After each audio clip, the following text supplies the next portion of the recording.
Evangélicos y poder en América Latina. Continuación. Pero estas concepciones bíblico-teológicas acerca del mundo y de la política han cambiado radicalmente en el continente. Y ya los nuevos evangélicos latinoamericanos no solo participan y disfrutan del mundo sin el menor remordimiento, teología de la prosperidad, sino que ahora buscan purificarlo, teología de la guerra espiritual, y conquistarlo, teología del dominio o reconstruccionismo. En este sentido, los evangélicos pasaron de preguntarse si se participa o no en política a preguntarse cómo se debe participar y por quién se debe votar. En Brasil, por ejemplo, a partir de 1986 se pasó de la típica proscripción del crente now mexe en política a la divulgada prescripción del Irmão, vota en Irmão, acuñada por Josué Silvestre y popularizada por Paul Freston. Es por eso que Edir Macedo, líder y fundador de la iglesia neopentecostal más grande y extendida del continente, publicó hace unos años un sugestivo libro llamado El Plan de Poder, Dios, los cristianos y la política, en el cual muestra el trasfondo religioso detrás de esta nueva oleada política de los evangélicos en el continente. Los evangélicos políticos, ciertamente no se trataba de un plan de gobierno o cosa parecida, sino de una relectura bíblica sobre un supuesto proyecto político de nación, la llamada nación cristiana, que Dios ha diseñado para su pueblo. Antes Israel, ahora el pueblo cristiano, y que debe culminar con la toma del poder por parte de los cristianos evangélicos. Pero, ¿qué entienden los evangélicos por poder y para qué lo quieren conseguir? ¿Se trata de la búsqueda de un poder religioso o de un poder político o de ambos? Para entender esta nueva incursión evangélica en el ámbito público, hay que tomar en cuenta que en América Latina nunca se implantó y menos se masificó el secularismo ateo, más que como cajón de resonancia de trasnochados expertos europeizantes y como justificación de ineficacia pastoral de algunos jerarcas católicos, siempre bajo supuestas teorías de la conspiración. Pero en realidad lo que se está dando en las últimas décadas es un intento de resacralización de la sociedad latinoamericana y de la política, que hasta buscan de facto, sobre todo los neopentecostales, un renovado estatus de Estado confesional cristiano. Ahora ya se puede apreciar a evangélicos en altos cargos de gobierno, sobre todo en Brasil, pero también en otros países como Paraguay, Colombia, etcétera, que están enarbolando valores cristianos para sustentar políticas públicas con la intención de copar el poder ejecutivo, legislativo y hasta el judicial. Es decir, que el factor religioso o moral nuevamente pretende definir políticas de gobierno en los estados laicos de nuestro continente, solo que esta vez los protagonistas ya no son los cristianos católicos, sino los cristianos evangélicos. Es decir, la gran novedad de estas últimas décadas no sería la incursión de la religión en la política latinoamericana, sino que los novatos evangélicos están desplazando y con mucho éxito a los experimentados católicos en esta incursión. Sea por puro clientelismo, por alianzas políticas o por convicción personal de los gobernantes de turno, lo cierto es que este nuevo tipo de influencias religiosas ya es una realidad en la región. Los evangélicos, en la práctica, son los nuevos actores religiosos en la política latinoamericana. Ni los más conspicuos investigadores hubieran imaginado que aquellos grupos marginales y marginados, llamados muchas veces sectas religiosas, que emergían tímidamente en las periferias de nuestras ciudades y en las zonas rurales más olvidadas, iban a conformar un fidelizado ejército de feligreses y aportantes cuyos pastores quieren verlos ahora convertidos también en disciplinados correligionarios y votantes. Ello porque ciertos líderes evangélicos pretenden extender su militancia religiosa al ámbito público y convertir ese bien ganado capital religioso en un rentable capital político. Los más sorprendidos con la aparición de este fenómeno han sido los líderes católicos, quienes se negaban a aceptar que ya no eran los únicos cristianos en el continente, ni necesariamente los de mejor llegada.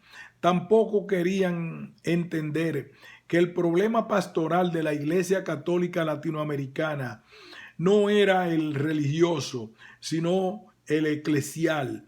Es decir, no era un problema de demanda religiosa, sino de oferta eclesial. Mucho menos creían que estos dinámicos y modernos grupos cristianos, más preparados para los nuevos tiempos, iban a conquistar a ese rebaño extraviado que caminaba como ovejas sin pastor. Como se ha dicho muchas veces, mientras que la Iglesia Católica hacía su opción preferencial por los pobres latinoamericanos hacían su opción preferencial por los evangélicos. Pero, sobre todo, mientras que la primera era una opción de los pobres, la segunda era una opción de los pobres. Y esto se podía comprobar en los estratos sociales en los que florecía el pentecostalismo, entre otras cosas, por el empoderamiento de un liderazgo laical que permitió el rápido crecimiento del llamado pentecostalismo criollo, no el pentecostalismo de misión. Mientras que el endémico clericalismo católico, hoy muy criticado por el Papa Francisco, no permitió el surgimiento de un laicado maduro en las bases. Los pequeños templos de cochera pentecostales comenzaron a inundar los barrios marginales de las grandes ciudades latinoamericanas. Además, se constataba que cuanto más era la clase social, aumentaba la densidad de templos evangélicos y disminuía la de templos católicos. En este sentido, una de las paradojas más resaltantes que ha provocado el ingreso de los evangélicos neopentecostales en la política ha sido el acercamiento que han tenido a un sector del conservadurismo católico, sin haber pasado primero por un diálogo ecuménico y sin haber desaparecido por completo el tradicional anticatolicismo evangélico ni el antievangelismo católico.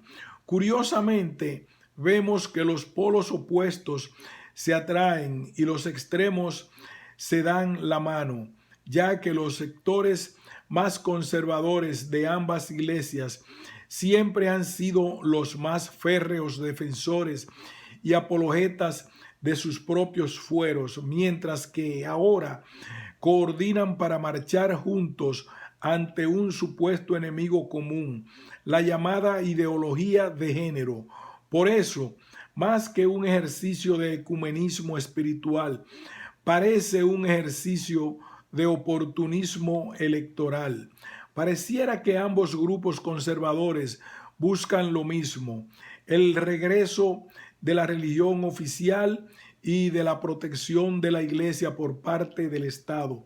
Por eso, ahora más que nunca, dirigen sus estrategias evangelizadoras a las clases dirigentes con el fin de cooptar el poder económico y político.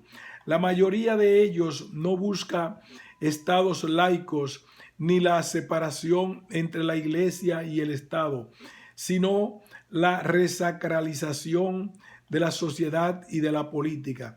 Pero la gran diferencia es que mientras que estos católicos conservadores buscarían un neoconstantinismo, los neopentecostales buscarían desbandar a los católicos de un supuesto lugar de privilegio en un estado confesional, es decir, en un hipotético gobierno conservador evangélico. Los primeros que serían expectorados por los católicos. Luego los evangélicos se encargarán de pelearse entre ellos mismos, fieles a su ADN atomizador. Mientras tanto, para cumplir sus planes políticos, los evangélicos necesitan estratégicamente de los católicos después de un siglo del Congreso de Panamá. Recién ahora aceptan que los católicos son cristianos, pero requieren su gran porcentaje en América Latina para argumentar que los cristianos son la gran mayoría en el continente y de esa manera imponer sus creencias en las políticas públicas a través de una supuesta mayoría moral o nación cristiana. Curiosamente, están pasando de ser discriminados a discriminadores, de ser perseguidos a perseguidores. Asimismo, mientras que estos católicos, a veces camuflados dentro de ciertos grupos eclesiales, añoran el nacionalcatolicismo de la dictadura franquista española, los evangélicos políticos quieren forjar lo que Jean-Jacques Kurliansky ha denominado el nacional evangelismo. Lo más curioso es que mientras que la Iglesia Católica quiere sacudirse de esa terrible sombra de oscurantismo eclesial, algunos evangélicos pretenden sumergirse en ese mismo modelo entrópico sin prever las consecuencias. Otros sectores sociales, sorprendidos frente a esta irrupción religiosa y electoral, han sido los propios partidos políticos que no apostaban por los evangélicos ni en cuanto a su importancia numérica, ni respecto a sus planteamientos religiosos, morales. En cambio, hoy todos los partidos quieren ganarse la gracia del voto evangélico, o por lo menos tener algún pastor en sus filas, con la ingenua idea de que así lograrán la simpatía de un supuesto voto confesional. Pero el gran interés de los partidos por llevarse los votos de los evangélicos tiene un componente especial en los partidos de derecha, ya que han encontrado en esta alianza con los evangélicos la única manera de conseguir votos que no provengan de las clases altas, que son una minoría en nuestras sociedades latinoamericanas. Por eso apelan a un conservadurismo moral más que a un conservadurismo político o ideológico, ya que sería la única manera que los pobres voten por la derecha. Con estos movimientos estratégicos, las canteras izquierdistas se verían diezmadas, ya que la tradicional lucha de clase entre pobres y ricos, de la que siempre bebieron, sería reemplazada por una transversal lucha de valores. De este modo, se pasaría del voto clasista al voto valorativo, es decir, los modernos evangélicos de clases bajas y medias privilegiarían los valores a los colores y por ende no votarían por consignas ideológicas de izquierda, rojas o verdes, sino por la nueva agenda moral centrada en valores cristianos. Esto iría de la mano con lo que Farid Kahad ha llamado el eterno retorno de la derecha radical o en clave religiosa, lo que hace algunos años Gilles Kepel sentenció como la revancha de Dios. Asimismo, los candidatos políticos y gobernantes en ejercicio miden cada vez más sus palabras para no herir las susceptibilidades religiosas de ningún tipo y menos aún despertar las iras de los fieles cristianos con el enfoque de género, el matrimonio igualitario o cualquier otro tema que pudiera generar controversia. De hecho, los discursos religiosos ya están influyendo y determinando las políticas públicas de los países de la región, comenzando por Brasil. Son conocidas en el continente las marchas y presiones contra los ministros de educación que se atreven a desafiar su visión religiosa en el currículo escolar, como en Colombia en 2016 y en Perú en 2017. Parece que el lema actual de los bien organizados evangélicos políticos ya no solo es con mis hijos no te metas, sino con nosotros no te metas.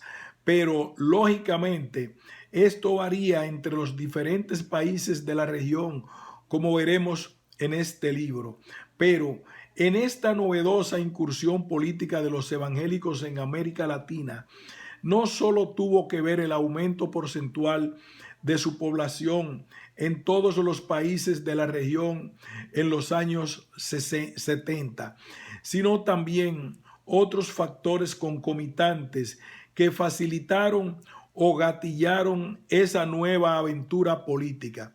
Es decir, gracias a la crisis de las ideologías y de los partidos políticos, al término de las dictaduras y los conflictos armados, al ingreso de nuevos actores sociales en la política, a la rebaja de la valla electoral, a la promulgación de nuevas constituciones, etc. Los evangélicos tuvieron más posibilidades de entrar al terreno político, pero ninguno de estos factores les garantizó un éxito electoral. Inicialmente los evangélicos de América Latina se animaron a participar en contiendas políticas, sobre todo legislativas, con dos objetivos que consiguieron el consenso de los evangélicos de cada país. A. Evitar que se perdieran los logros alcanzados en las últimas décadas en materia de libertad de religión. Y B. Ser reconocidos social y legalmente con el mismo estatus de la Iglesia Católica y gozar de los mismos privilegios. Es decir, no solo buscaban garantizar la libertad religiosa, sino también alcanzar la igualdad religiosa. Esto los llevó en los años 80 a conformar en todo el continente movimientos y partidos políticos confesionales que se caracterizaron por dos rasgos: su fracaso electoral y lo efímero de su existencia. Solo unas décadas después es que centran sus objetivos en la agenda moral y en contra de lo que llaman ideología de género, que les granjeó más apoyo de los feligreses, y actualmente se focalizan en iniciativas de políticas públicas, sobre todo en educación, salud y familia, a través de sus congresistas o bancadas evangélicas y bajo grupos de presión o clientelismo electoral con los gobernantes de turno. En este sentido, es interesante constatar que el detonante para que los evangélicos participen en política en la década de 1980 fue la supuesta amenaza católica de restringir la libertad religiosa en todo el continente, mientras que ahora los evangélicos buscan alianzas político-valorativas con sus históricos rivales para alcanzar compartidas agendas morales. También es curioso constatar que lo único que tiene capacidad para aglutinar a todos los evangélicos de cada país son unos supuestos enemigos comunes. Antes eran el comunismo y el catolicismo, y ahora lo es la ideología de género, pero la vida da vueltas y las seguirá dando. Como podemos apreciar, esta revolución silenciosa no se ha limitado al crecimiento numérico que sepultó 5 siglos de monopolio religioso católico en el continente, sino que ha escalado a una bien planificada penetración pública y política sustentada en supuestas bases teológicas veterotestamentarias y complementada muchas veces con las personalistas ambiciones políticas de sus líderes. Pero más allá de sus fuentes doctrinarias, religiosas o políticas y de las verdaderas intenciones de sus dirigentes, lo cierto es que en la actualidad ya se ha consolidado un claro potencial político evangélico en el continente. Adicionalmente, la agenda moral evangélica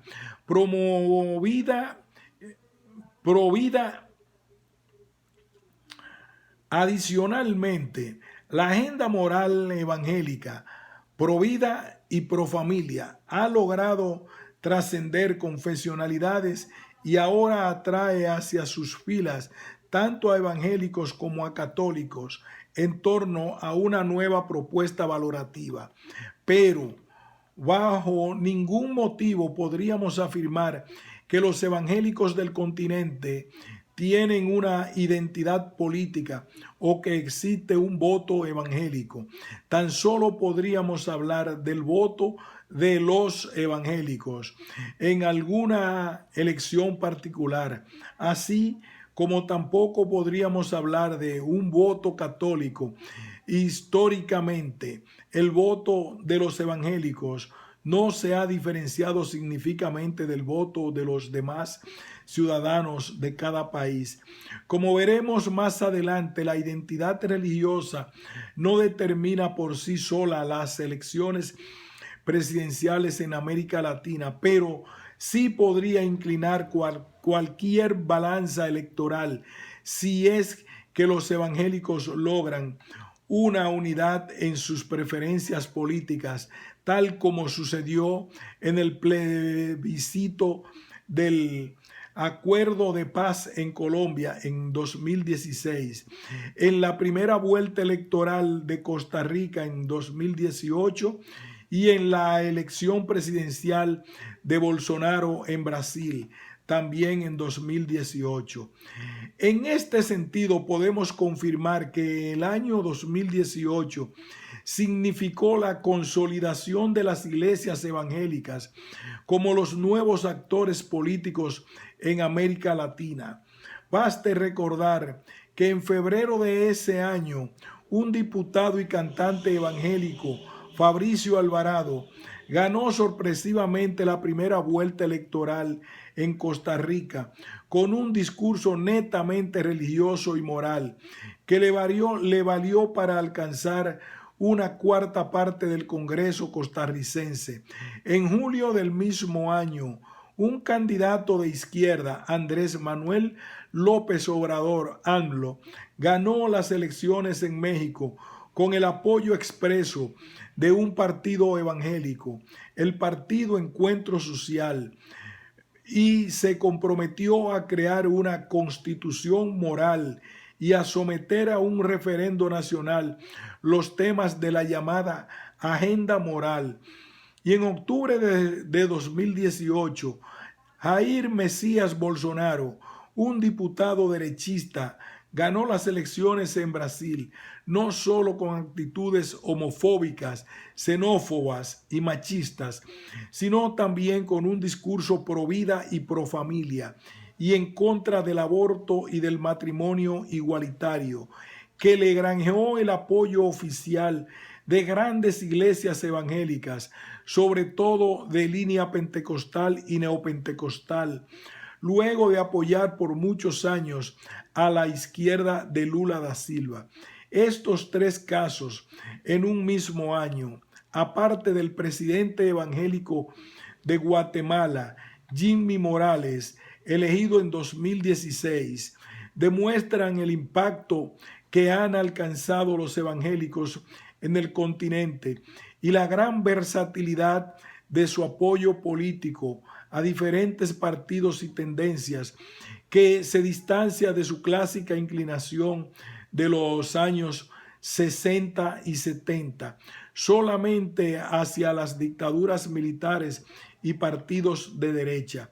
Vemos pues que los evangélicos latinoamericanos han variado muy rápidamente su relación con el mundo y su visión de la política. Prácticamente en las 2 últimas décadas, los evangélicos pasaron de ser marginados sociales a ser protagonistas políticos de la huida del mundo a la conquista del mundo. De preguntarse si participan en política a preguntarse cómo deben participar, de guiarse por la consigna "el hermano no se contamina en política" a "el hermano vota por el hermano", del premilenarismo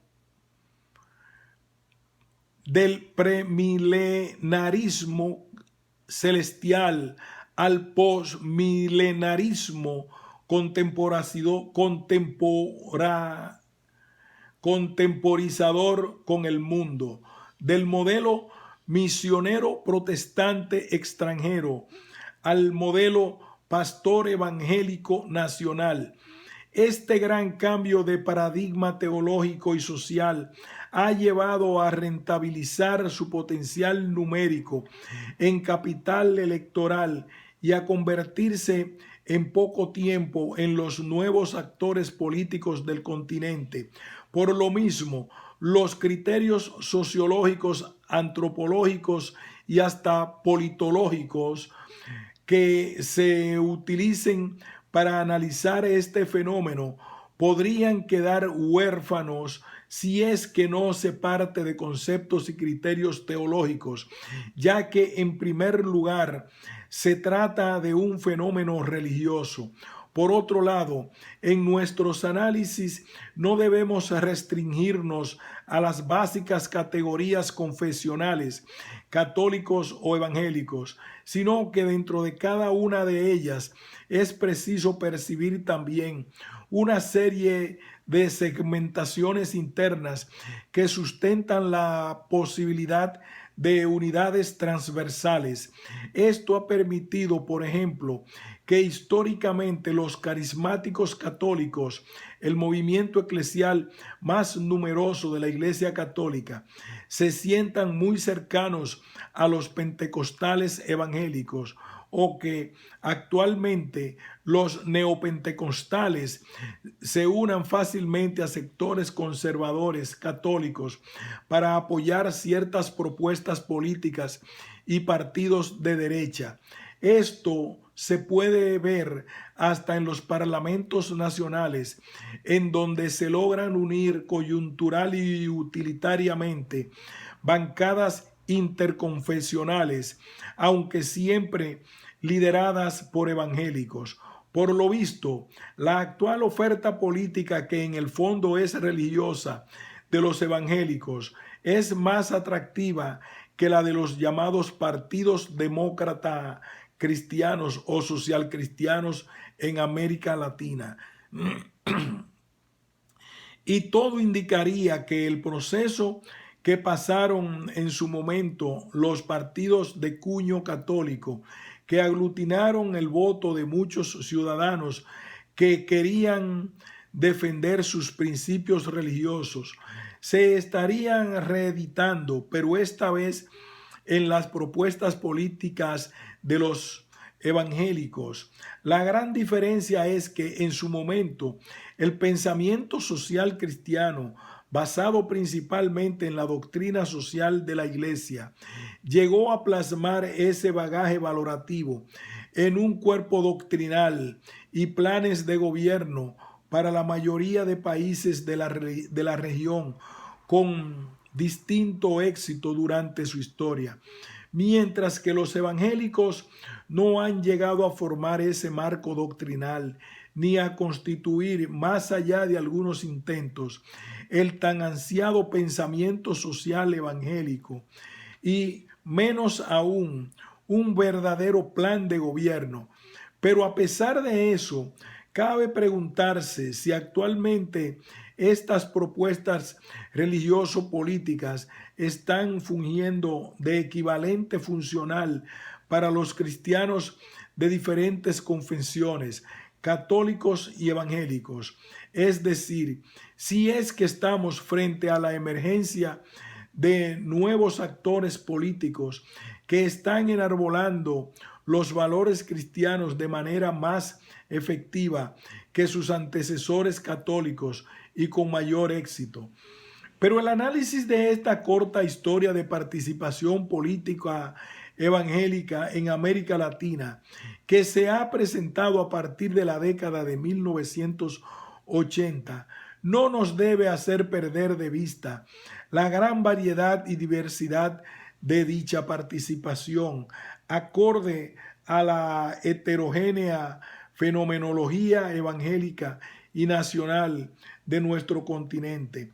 En este sentido, podemos decir que existe una gran diferencia entre aquellos evangélicos que militan en partidos políticos instituidos y que ingresan a la política enarbolando sus principios cristianos, políticos evangélicos, como pueden haber válidamente políticos católicos, políticos marxistas, políticos liberales, etc. Y aquellos líderes religiosos advenedizos en política que solo buscan rentabilizar su liderazgo religioso en el ámbito electoral, evangélicos políticos. La diferencia entre ambos radica fundamentalmente en dos factores: la actuación como ciudadanos de los primeros frente a la actuación como creyentes de los segundos, es decir, su motivación es eminentemente religiosa y no les interesa el ámbito político en sí.